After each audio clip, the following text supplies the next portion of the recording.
Surviving medieval winters.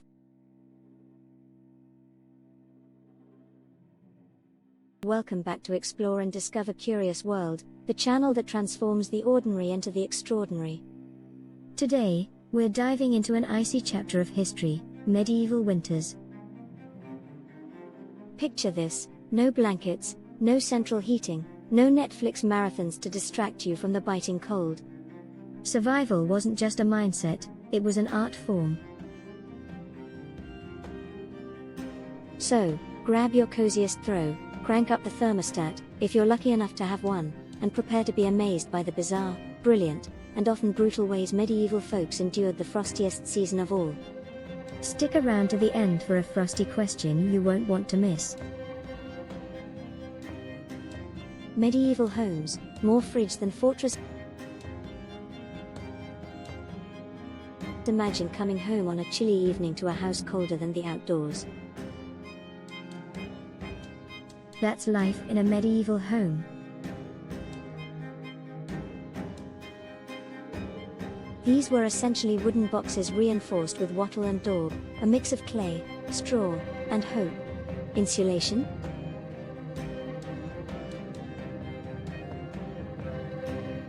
Never heard of it.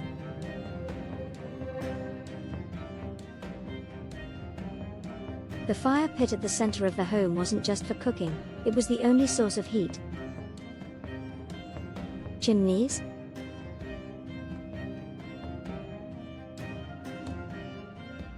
Fancy modern inventions.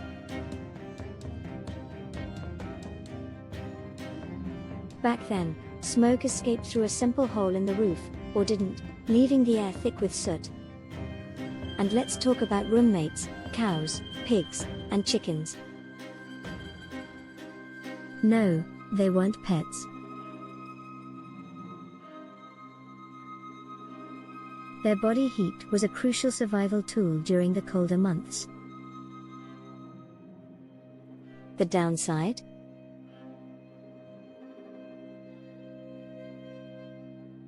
Your living room probably smelled like a barnyard, because it was one. The Little Ice Age, when winter went hardcore. If medieval winters weren't already tough enough, the Little Ice Age turned the cold into a full-on antagonist. From the 14th to the 19th century, Europe saw winters so brutal they could have starred in disaster films. Rivers froze solid, including the Thames and the Venetian lagoon, and snow buried cities to the point where roofs collapsed under the weight.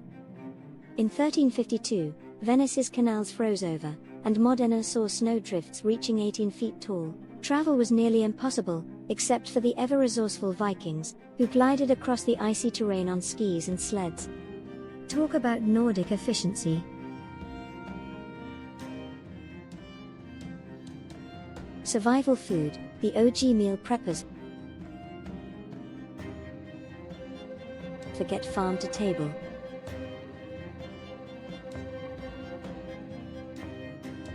In medieval winters, it was all about field to forever. Food wasn't just sustenance, it was survival. Meat was salted, fish smoked, and grains stored like treasures. Dairy was transformed into butter, cheese, or yogurt to keep it from spoiling. In Scandinavia, they invented skyr, a tangy, yogurt-like cheese stored in barrels of whey. Not Michelin-starred cuisine, but when the pantry's bare, you don't complain. And fresh produce?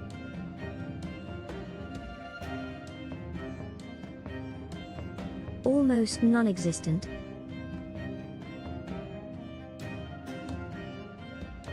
Instead, fruits and berries were dried, pickled, or preserved in syrup during the warmer months. Winter meals were a mix of creativity and necessity, a lesson in making do with what little you had. Entertainment, fun without Wi-Fi. How did medieval people pass the time when snowed in? Outdoors, games like ice skating, on animal bones, and snowball fights kept spirits high. The Vikings even used snowball battles as training exercises for young warriors. Who needs a gym?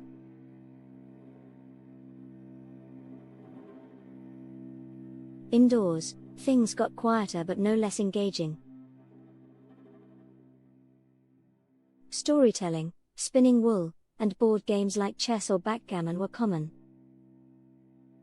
If you were lucky enough to own books, you might delve into something like the Secretum Secretorum, a mix of astrology, ethics, and medicine that doubled as medieval self-help. The 1315 famine, when winter took a dark turn. Not every winter struggle was about frostbite. The Great Famine of 1315 to 1317 turned survival into a nightmare. Endless rains destroyed crops, cutting agricultural output by a third. Food shortages drove people to desperate measures, including cannibalism. The famine taught hard lessons about preparation, stockpiling wood for fires, preserving food with care, and creating community resilience. Every snowfall wasn't just a nuisance, it was a reminder of how precarious life could be. Medicine and morality, staying alive, medieval-style health in winter?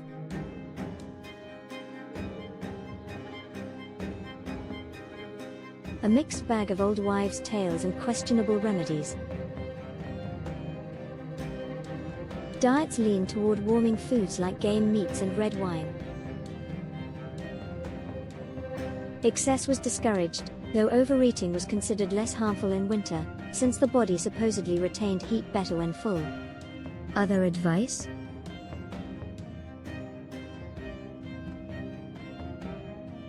Avoid bloodletting, laxatives, and, oddly, fornication. Yes, even passion was on ice during the colder months. Community and creativity, the warmth of togetherness. What really kept people going during those harsh winters? Each other.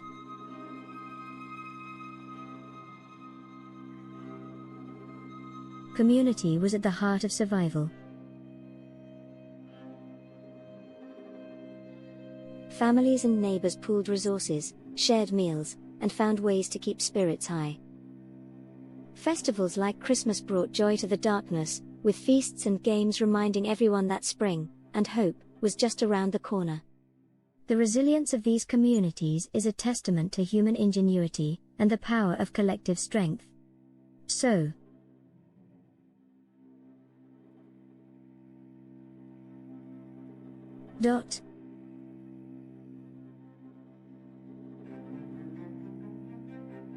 And there you have it, a frosty deep dive into the challenges and triumphs of surviving medieval winters. From smoky homes to salty food, from snowball fights to famine, the Middle Ages remind us of just how tough our ancestors had to be. If you enjoyed this chilly exploration, hit that like button and subscribe for more curious and quirky journeys into history. And here's a frosty question to ponder: if you had to use one medieval method to survive a power outage this winter, which would it be? Let me know in the comments, I can't wait to see your answers. Until next time, stay curious and stay warm.